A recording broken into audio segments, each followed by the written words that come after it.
महादेव मुनि अंत न पाया, उमा सहित उन जन्म गमाया। मर गौ ब्रह्मा काशी को वासी, शिव सहित मुए अविनाशी।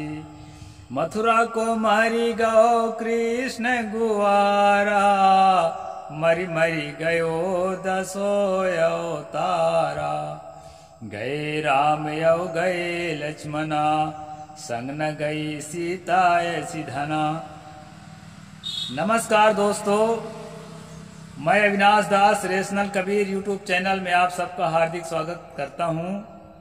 साथियों, यदि आप पहली बार वीडियो देख रहे हैं तो जरूर चैनल को सब्सक्राइब करें, अपने साथियों के पास शेयर करके जन जन तक पहुंचाएं, बेल आइकन को प्रेस करें, ऑल नोटिफिकेशन ऑन करें, मुझे कमेंट जरूर लिखें और लाइक भी करें।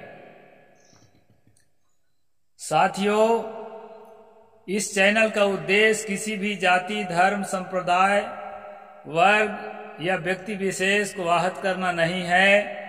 इस चैनल का उद्देश्य है भारत में पाखंड के खिलाफ, आडंबर के खिलाफ, जाति विषमता के खिलाफ मुहिम छेड़ना और लोगों में प्रेम, करुणा, दया, भाईचारा और न्याय का संदेश देना।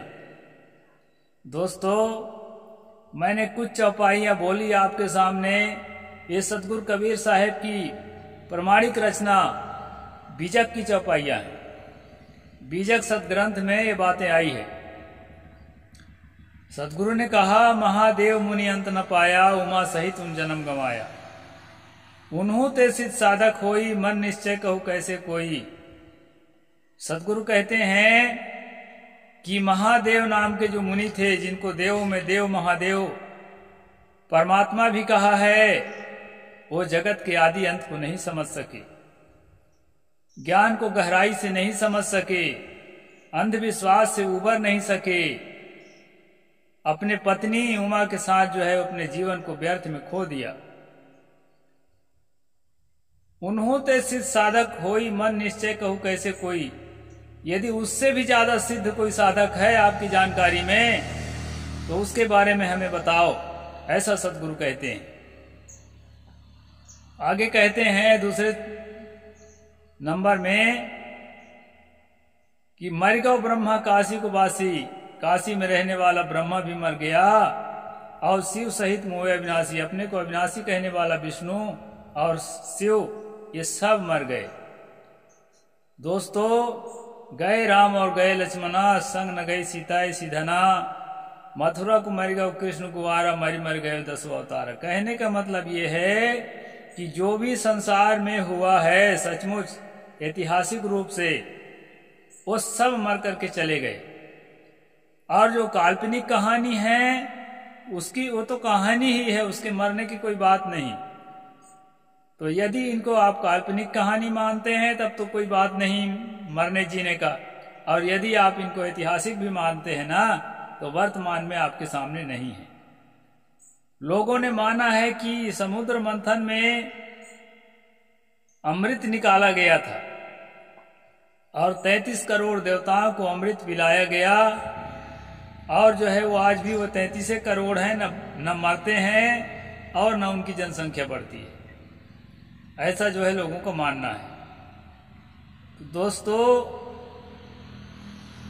सतगुरु कबीर साहब जो है सारे दैवी परिकल्पना, ईश्वरीय परिकल्पना, आकाशी परिकल्पना, अलौकिक अदृश्य शक्ति की परिकल्पना, ये जो कचरा हमारे दिमाग में भरा हुआ है, वो कचरा को साफ करने के लिए सब चौपाइयां बोलते हैं कि संसार में दैवी कुछ नहीं होता है। अगर किसी को हम दैवी मान लिए, राम को दैवी मान लिए, कबीर साहब को दैवी मान लिए, दोस्तों हम उससे कुछ भी नहीं ले सकते, क्योंकि हम पंचभौतिक जीवन जी रहे हैं। उनमें जो है उसको हम कैसे ले सकते हैं? उससे हम कुछ भी नहीं ले सकते, मतलब वो हमारे लिए किसी काम के नहीं है।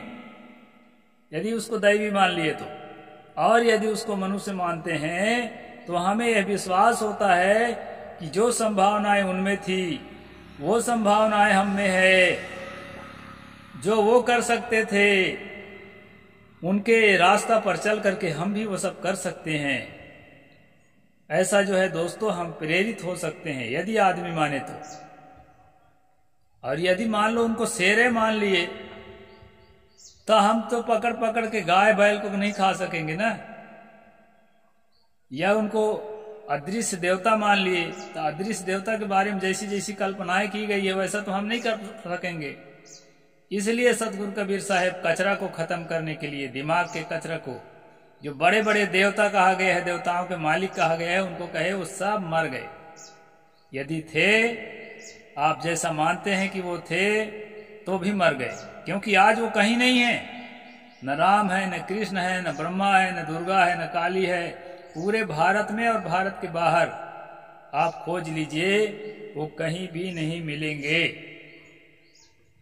इसलिए जो है सतगुरु ने कहा जो भी जन्म लिया वो सब मर गए, उनको खोजो मत, खोजोगे तो कुछ नहीं मिलने वाले हैं। अपने जीवन को ठीक करना है, अपने को ऊंचा उठाना है। हम जहां पर हैं उससे हमें बेहतर बनना है, तब जाकर के एक ऐसा दिन आएगा दोस्तों। एक संस्मरण मैं आपको बताता हूँ।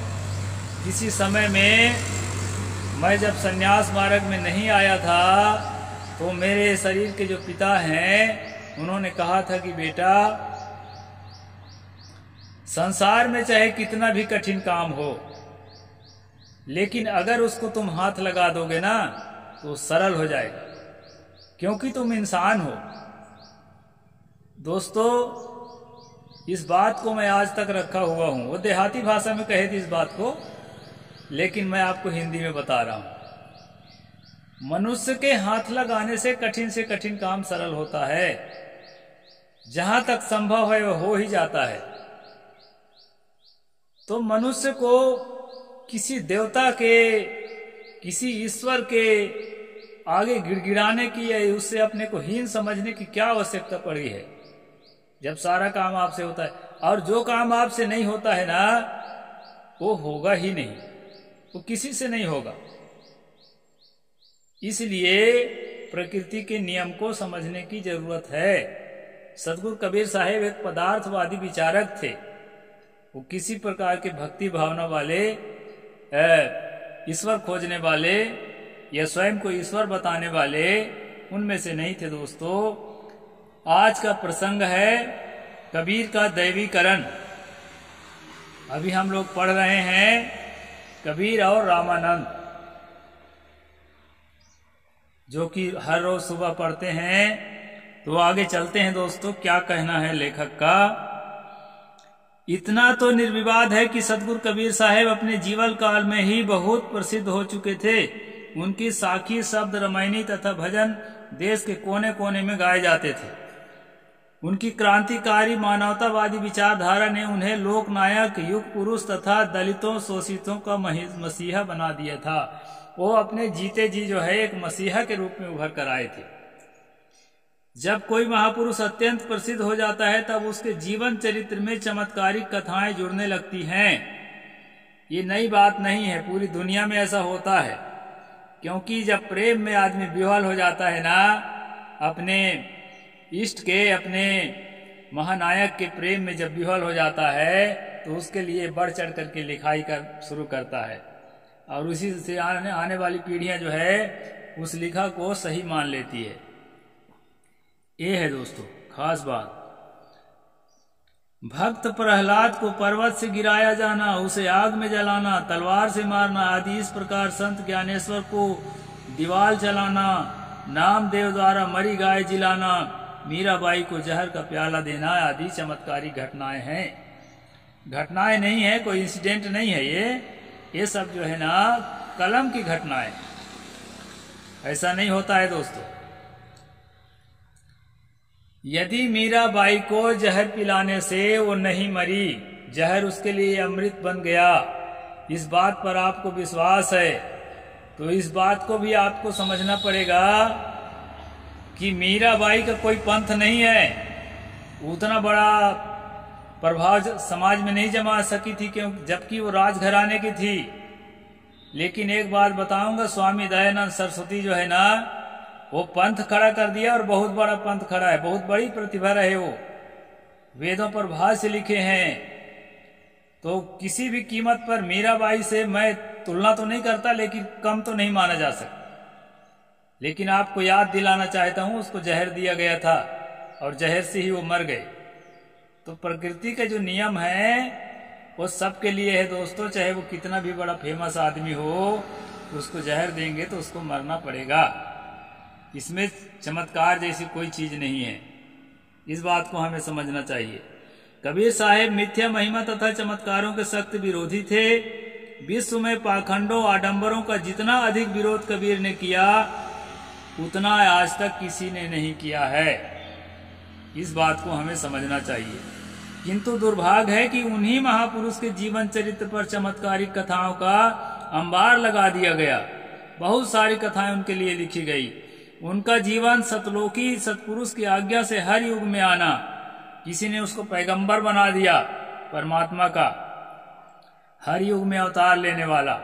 किसी को संसार के जीवों को तारने का ठेका देना, वो ठेका भी दिए हैं। हमारे छत्तीसगढ़ में है एक बहुत बड़ा ठेकेदार, जो पीढ़ी दर पीढ़ी जो है कबीर के विचारों को, उसके अलावा कोई ठीक है विचारों को फैलाए, लेकिन उनका ये दावा है कि उनके अलावा कोई कबीर के सही विचारों को नहीं फैला सकता है, जबकि उनसे ज्यादा बेहतर तरीके से हम लोग फैला रहे हैं। तो इस प्रकार से दोस्तों, किसी को ठेका देने की बात भी कही गई है। उनके द्वारा जगन्नाथ में कुबरी गाड़कर समुद्र हटाना, पत्थर पर सतनाम लिखकर समुद्र में तैराना, कमाल कमाली को जीवित करना, मरी गाय को जीवित करना, सूखे बाग को हरा करना, उनके द्वारा छड़ी छुआ देने मात्र से चक्कियों का चलने लगना, कबीर साहेब को सिकंदर लोधी द्वारा 52 कसनी देना, उसको आग में जलाना, नदी में डुबाना, मतवाला हाथी से कुचलवाना, बहुत सारे जो है चमत्कार कबीर साहेब के जीवन के साथ जोड़ा गया है अनुयायियों के द्वारा। प्रस्तुत संदर्भ में इन्हीं विषयों पर विचार करेंगे। कबीर के समसामयिक मानने वाले संतों में संत रैदास जी लिखते हैं। अब देखें, संत रैदास जी जो है ना, कबीर साहिब के बहुत निकट थे, लेकिन पूरी तरह से उनके रैशनैलिटी को, उनके तर्कशीलता को उन्होंने एक्सेप्ट नहीं किया। बहुत सारी बातें तो उन्होंने एक्सेप्ट किया, लेकिन उनकी तर्कशीलता को पूरी तरह से उन्होंने एक्सेप्ट नहीं किया। तो क्या लिखते हैं दोस्तों, निर्गुण का गुण देखा भाई, देही सहित कबीर सुधाई। जब दुनिया से चले गए कबीर साहेब, तो रैदास कहते हैं कि वो शरीर सहित चले गए। जैसे बवाल फैला था ना कि खोलो पर्दा है नहीं मुर्दा, व्यर्थ युद्ध तुम कर डारी। एक कविता है एक, कि मरने के बाद जो है वहाँ लाश को जो है, लाश के लिए लड़ने लगे हिंदू मुसलमान, और जो है पर्दा को हटाकर देखा गया तो वहाँ लाशें नहीं था, वहाँ तो फूले फूल रखा हुआ था। ऐसी कहानी है। ये कहानी से प्रभावित होकर के बवाल हो गया था उसी समय संत रैदास जी के सामने में। तो उसको लगा कि अरे अरे ऐसा हो गया क्या, और उन्होंने लिख ही दिया, निर्गुण का गुण देखा भाई, देही सहित कबीर सिधाई। कबीर तो देह के सहित जो है अपने धाम को चले गए। इस तरह से जो है यहाँ पर संत रैदास जी भी यहाँ पर थोड़ा अंधविश्वास को बढ़ावा दिया है। फिर उनके जो शिष्या थी मीराबाई, वो क्या लिखती है उसको भी देख लें। दास कबीर घर बालद लाया, नाम देव की छानी चवंद, धना भगत की खेत निपज्यो, गज की टेर सुनंद। ये मीरा जी लिख रही है, मीराबाई। अर्थात भगवान ने कबीर की भक्ति से प्रसन्न होकर बैल पर अनाज लादकर कबीर के घर पहुंचाया। वही भंडारा वाली कहानी जो कल वाला एपिसोड में बताया था। और नामदेव की छप्पर छाई, घना भगत की खेत में बिना बोए अनाज पैदा कर दिया। और गज की टेर सुनी, गज और ग्राह वाली जो कहानी है ना, वो वाली। मगरमच्छ पकड़ लिया था उसके गज के पैर को, तो जब उसने पुकारा था भगवान को तो वो आके छुड़ाया। इस प्रकार कबीर साहब के लिए अनाज लाया केशव बंजारा के रूप में और उसके भंडारा को पूरा किया। तो दोस्तों मैं कल बताया था कि केशव बंजारा एक कबीर साहब के अनुयायी थे और रियल आदमी थे, वो किसी विष्णु के अवतार नहीं थे। इस प्रकार से जो है कल मैंने आपको बताया था। सिखों के आदि ग्रंथ में लिखा गया है, गंगा के गहरे पानी में कबीर को डाल दिया, पानी में डालते ही उनके बंधे जंजीर टूटकर गिर गए और कबीर मृगशाला पर बैठे दिखाई पड़े। भगवान जल थल सभी जगहों में अपने भक्तों की रक्षा करते हैं। मूल पद इस प्रकार है, गंग गुसाइन गहिर गंभीर, जंजीर बांध खड़े कबीर, मन न डिगे तन काहे को डराई, चरण कमल चित रहो समाई, गंगा की लहर मेरी टूटी जंजीर, मृगशाला पर बैठे कबीर, कही कबीर को संग न साथ, जलथल राखन है रघुनाथ। इस प्रकार दोस्तों ये जो है सिखों के आदि ग्रंथ गुरु ग्रंथ साहिब में लिखा है। तो सिख गुरुओं में भी ये भूल भटकाव था। मैं कल बताया था कि सतगुरु कबीर साहब ने 2 टूक में इनकार कर दिया था, सिरजनहार न ब्याही सीता, जल पसाण नहीं बंधा, वह रघुनाथ एक के सुमरे, जो सुमरे सो अंधा। अंधा और बुद्धिहीन कहा था रघुनाथ को, इष्ट मानने वालों को अपने जमाने में, और वो स्वयं कैसे रघुनाथ पर आस्था रखते रहे होंगे, इस पर आप स्वयं विचार कर सकते हैं। इस प्रकार दोस्तों ये सब फेक है। कबीर साहिब किसी भी प्रकार से अंधविश्वास को, चमत्कार को नहीं मानते थे। दूसरा चमत्कार इस प्रकार है, कबीर के हाथ पांव बांधकर मतवाला हाथी के सामने डाल दिया गया। हाथी कुपित होकर उन्हें मारने दौड़ा, किंतु पीछे लौटकर चिंगार मारकर भगा।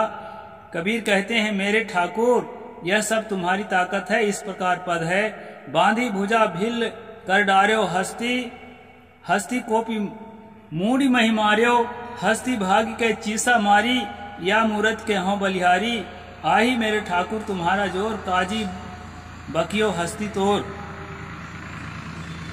इस पद से मिलता जुलता कबीर ग्रंथावली में भी है। कबीर को आगे आग में जलाने को स्पष्ट उल्लेख गुरु ग्रंथ साहिब में नहीं मिलता। काल क्रमानुसार गुरु ग्रंथ के बाद वैष्णव संत अनंत दास कृत कबीर परिचय का नाम आता है। उक्त परिचय में कबीर साहिब को भगवान का परम भक्ति ही नहीं किंतु पूरा वैष्णव बना दिया गया है। इस प्रकार मैं कल बताया था दोस्तों कबीर के वैष्णवीकरण में, तो वही प्रसंग फिर आया है थोड़ा सा। तो परिचय में लिखा है, 3 बार पतियारा लीना, मन कठोर अजून पतीना। इस प्रकार जो है सिकंदर लोधी ने कबीर साहब का 52 कसनी जो कसा है, इसमें अनंत दास ने 3 कसनी बताया है कि 3 बार तक उन्होंने परीक्षा ली। तो ये चमत्कार की कहानी जो है कबीर साहब के जीवन के साथ पीछे जोड़ा गया है। कबीर साहब किसी भी प्रकार से दैवी चमत्कार, किसी देवता, ईश्वर, स्वर्ग इत्यादि के पक्षधर नहीं थे। वे एक स्वतंत्र विचारक और तर्कशील मानव थे। इस बात को मैं बार बार आपको कहता हूँ। और आगे जो है मैं समय ज़्यादा हो रहा है, आगे की बात कल बताऊंगा। साहिब बंदगी, जय जोहार, जय भीम, जय भारत।